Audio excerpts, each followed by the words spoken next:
Assalamualaikum warahmatullahi wabarakatuh. Perkenalkan, nama saya Safa Zikra Laili.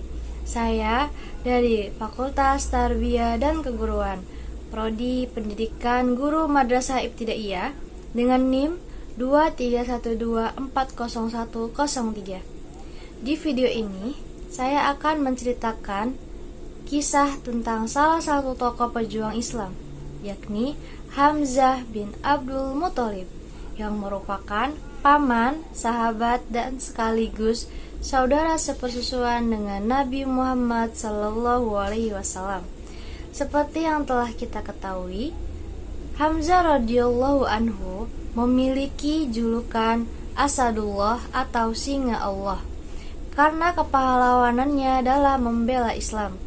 Dan kisah akhir hidup beliau membuat kita semua umat muslim merasa sangat sedih karena Hamzah radhiyallahu anhu termasuk muslim yang gugur pada perang Uhud dikarenakan pembalasan dendam oleh kaum musyrik pada saat itu. Di video ini saya menggunakan sumber informasi dari ceramah Ustadz Khalid Basalamah dan beberapa sumber artikel yang lain. Sekarang, mari kita masuk ke ceritanya.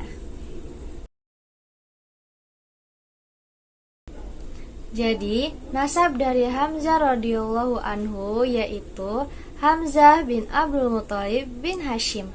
Tentu saja, Abdul Muthalib merupakan kakek dari Nabi Muhammad SAW. Abdul Muthalib sendiri memiliki 16 orang anak, di mana 6 perempuan dan 10 orang anak laki-laki.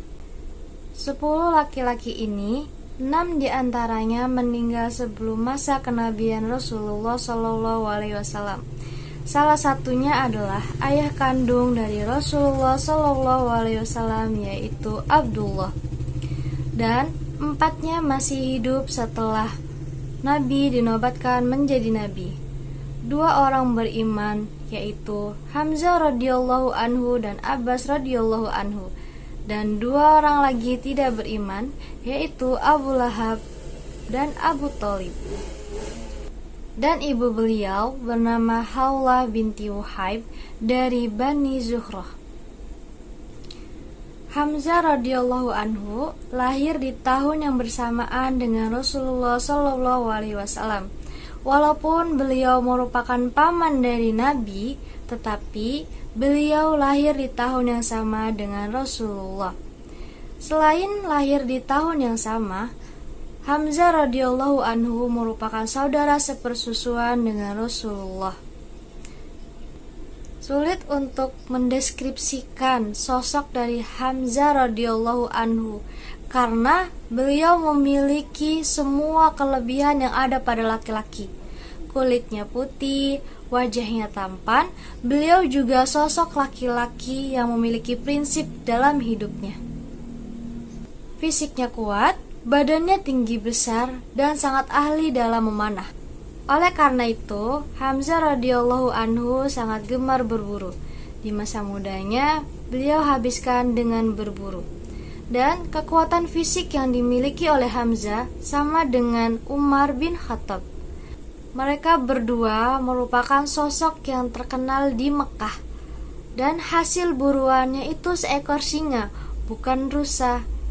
Dan singa setelah diburu itu dipikul di pundak sebelah kirinya oleh Hamzah dan tangan sebelah kanannya memegang busur panah. Begitu pula Umar bin Khattab, berburunya singa. Itulah kesamaan dari Umar bin Khattab dan Hamzah, sama-sama memiliki fisik yang kuat dan gemar berburu. Dan selanjutnya kita masuk ke cerita bagaimana Hamzah radhiyallahu anhu masuk Islam.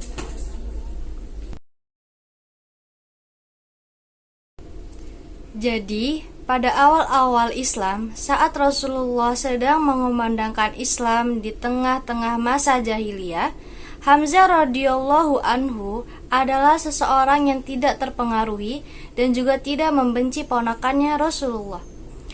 Jadi, beliau tidak cenderung ke dua-duanya. Akan tetapi, dengan hikmah Allah Subhanahu wa taala, Hamzah radhiyallahu anhu masuk Islam dengan tiba-tiba begitu saja. Pada saat awal-awal Rasulullah mendakwahkan Islam, seperti yang kita ketahui, Rasulullah selalu dicaci maki, disiksa oleh masyarakat Quraisy. Akan tetapi, Rasulullah selalu sabar dan tidak pernah melawan sama sekali. Sampailah pada saat Rasulullah sedang tawaf, ada satu cacian yang dikeluarkan dari mulutnya Abu Jahal yang sangat menyakitkan. Bahkan lebih sakit daripada melukai fisik.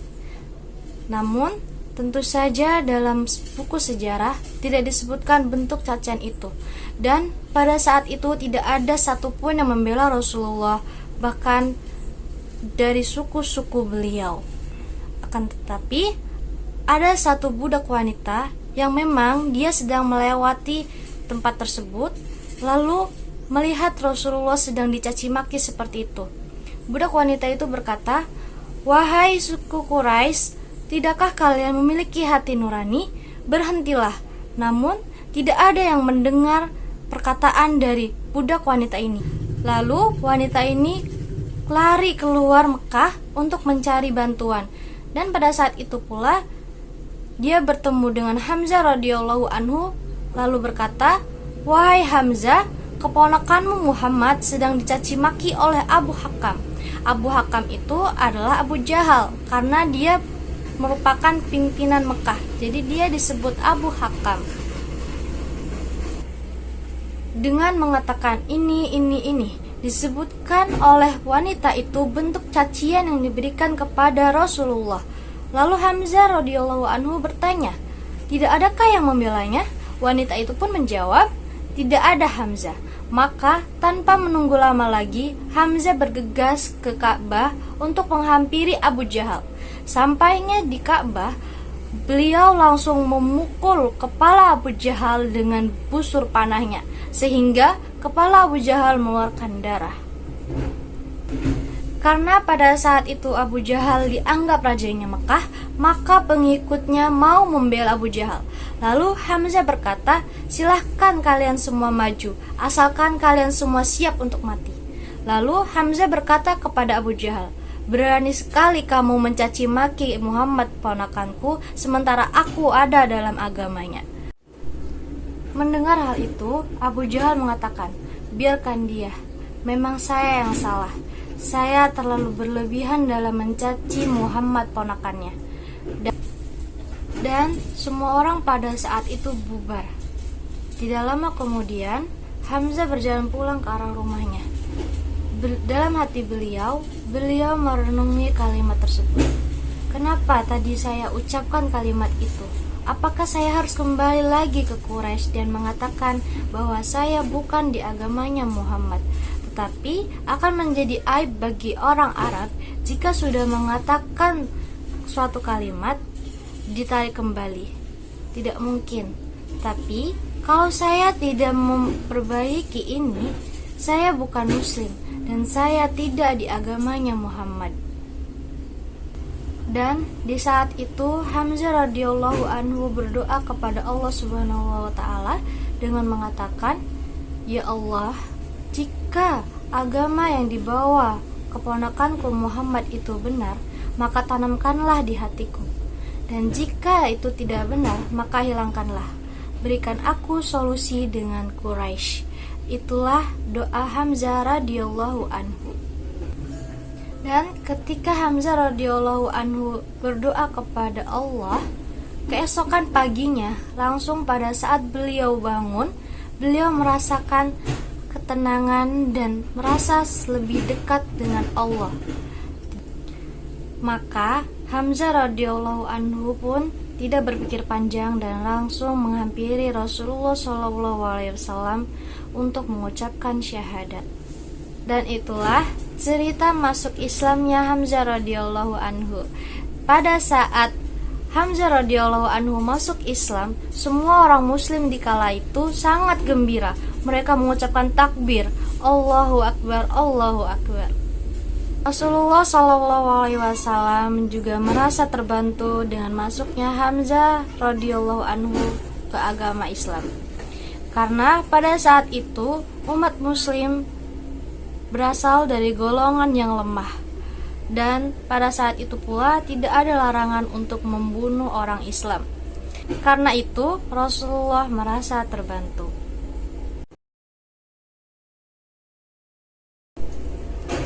Semasa hidupnya, Hamzah radhiyallahu anhu, beliau menikah dengan 3 orang wanita dan memiliki 4 orang anak, yaitu Ya'la, Amir, Umaroh, dan Umamah. Saat Rasulullah mengumandangkan ingin hijrah ke Madinah, Hamzah radhiyallahu anhu pun ikut hijrah, dan kiprahnya semakin terlihat saat beliau hijrah ke Madinah. Bahkan saat Rasulullah membentuk brigade perang untuk pertama kalinya, Hamzah radhiyallahu anhu dipimpin untuk memimpin pasukan perang pada saat itu. Dan saat perang Badar, di mana pasukan Rasulullah hanya terdiri dari 313 orang saja, termasuk dengan Hamzah radhiyallahu anhu, di mana Hamzah ditunjuk untuk memimpin kaum Muhajirin dan kaum Ansor untuk melawan 1.000 orang pasukan Quraisy. 1.000 pasukan Quraisy itu dipimpin oleh Abu Jahal. Sebelum perang itu dimulai, ada 1 orang yang maju dan menentang kaum muslimin, yaitu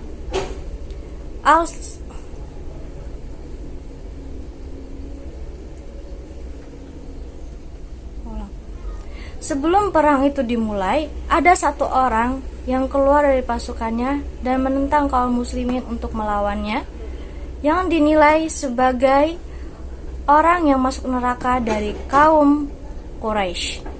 Namanya Al-Aswad bin Abdil Asad Al-Makhzumi.